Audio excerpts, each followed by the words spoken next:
नमस्कार। नवरात्रि का तीसरा दिन और आज हम माँ चंद्रघंटा पर थोड़ी गहराई से बात करेंगे। जी हाँ। हमारे पास जो सामग्री है माँ चंद्रघंटा कथा और पूजा महत्व से, उसमें उनके स्वरूप, उनकी कहानी और पूजा के महत्व पर काफी कुछ है। बिल्कुल।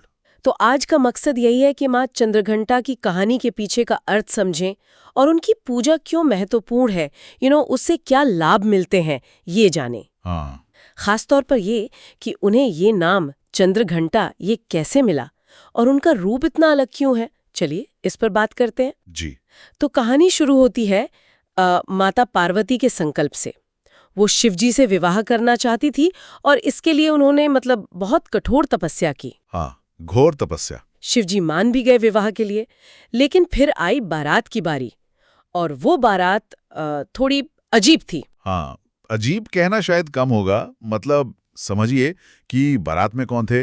भूत, प्रेत, अघोरी, योगी, शिवजी के गण। हाँ बिल्कुल। तो जाहिर है पार्वती जी का जो परिवार था वो ये सब देखकर एकदम डर गया। बुरी तरह से। माहौल एकदम तनावपूर्ण हो गया, भय का माहौल। और ठीक यही कहानी में एक बहुत बड़ा मोड़ आता है ना? उस डर और घबराहट के माहौल में माँ पार्वती वो अपना रूप बदल लेती हैं। जी हाँ, बिल्कुल। वो देवी चंद्रघंटा का एक बहुत ही तेजस्वी लेकिन शांत दिव्य स्वरूप धारण करती हैं। चंद्रघंटा। हाँ, उनके मस्तक पर मतलब माथे पर एक घंटे के आकार का अर्धचंद्र होता है, सोने का। चंद्र और घंटा। हाँ, इसी वजह से उन्हें चंद्रघंटा कहा गया। और इस रूप में आकर उन्होंने सिर्फ अपने परिवार का ही नहीं बल्कि वहाँ जितने भी देवता वगैरह थे सबका डर शांत किया। वाह। एक तरह से शांति स्थापित की ताकि विवाह ठीक से हो सके। तो ये रूप सिर्फ डरावना नहीं था बल्कि शांति लाने वाला था। बिल्कुल, यही तो खास बात है। उनका ये रूप संकट के समय में शांति और साहस लाने की उनकी क्षमता का प्रतीक है। वो दिखाती हैं कि उथल पुथल में भी स्थिरता लाई जा सकती है।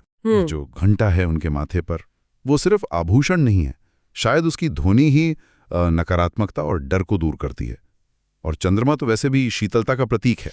ये तो बहुत गहरा विश्लेषण है और उनके स्वरूप का वर्णन भी बड़ा प्रभावशाली है। 10 हाथ बताए जाते हैं। हाँ, 10 भुजाएं और उनमें अलग अलग अस्त्र शस्त्र, गले में सफेद फूलों की माला और माथे पर वही अर्धचंद्र वाला घंटा। ये 10 भुजाएं क्या दर्शाती है, इनका क्या महत्व हो सकता है? देखिए, संभवतः ये जो 10 भुजाएं हैं ये 10 दिशाओं पर उनके नियंत्रण को दिखाती हैं और साथ ही जीवन की हर चुनौती का सामना करने की उनकी अपार शक्ति का प्रतीक हैं। अच्छा। कि वो सर्वशक्तिशाली हैं, हर दिशा से रक्षा कर सकती हैं। और वो सफेद फूलों की माला, वो उनकी पवित्रता, उनकी सात्विकता को दर्शाती है। तो ये स्वरूप सिर्फ देखने में भव्य नहीं, इसका गहरा आध्यात्मिक महत्व भी है, खासकर पूजा के नजरिए से देखें तो। जी हाँ, बिल्कुल। अब आते हैं पूजा के महत्व पर। नवरात्रि के तीसरे दिन माँ चंद्रघंटा की पूजा का विशेष फल बताया गया है। हाँ। ऐसी मान्यता है कि उनकी पूजा से जीवन से भय, दुख और जितनी भी नकारात्मक ऊर्जाएं हैं वो दूर होती हैं। ये तो सीधे उनकी कहानी से जुड़ता है जहां उन्होंने डर को शांत किया था। हाँ, बिल्कुल वहीं से जुड़ता है। और भक्तों को सिर्फ डर से मुक्ति नहीं मिलती बल्कि उन्हें साहस मिलता है, शांति मिलती है, धैर्य मिलता है। और ऐसा विश्वास है कि उनके आशीर्वाद से घर में सुख, समृद्धि आती है, मंगल होता है। अगर थोड़ा और गहराई से देखें तो ये सिर्फ बाहरी डर हटाना नहीं है। अच्छा। ये है अपनी अंदर की शक्ति को जगाना, आत्मविश्वास पाना, मन की शांति, वो वाली शांति जो हमें मुश्किल हालात में भी स्थिर रखती है। क्या कहते हैं, बैलेंस बनाए रखती है। समझ गई। और पूजा विधि में भी कुछ खास चीजें हैं, जैसे भक्त उन्हें दूध से बनी चीजें चढ़ाते हैं, खीर वगैरह। जी हाँ, दूध या दूध से बनी मिठाइयों का भोग लगता है। और खास तौर पर पूजा में घंटी बजाते हैं। जी। ये घंटी बजाना तो सीधे उनके नाम और स्वरूप से जुड़ा है ना? बिल्कुल। घंटी बजाना उनकी पूजा का एक अहम हिस्सा माना जाता है।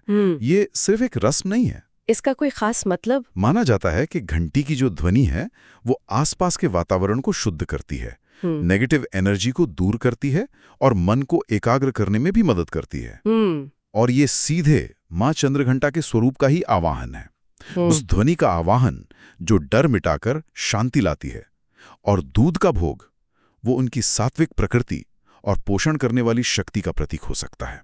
अच्छा। तो संक्षेप में कहें तो माँ चंद्रघंटा साहस, शांति और सौम्यता, इन सब का एक संगम है। हाँ। उनकी कहानी हमें सिखाती है कि कैसे बहुत मुश्किल, डराने वाली परिस्थितियों में भी अपने अंदर की शक्ति और शांति को बनाए रखा जा सकता है, और उसी स्थिरता से फिर समाधान निकलता है। सही कहा। और उनकी पूजा हमारे अंदर की नेगेटिविटी को हटाकर पॉजिटिव एनर्जी लाती है, निर्भयता देती है, समृद्धि लाती है।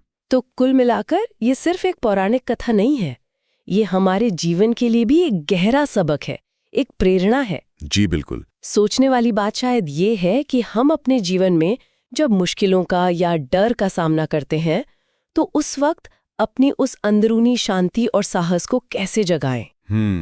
कैसे हम भी माँ चंद्रघंटा की तरह उस उथल पुथल के बीच अपनी स्थिरता ढूंढ सकते हैं, है ना?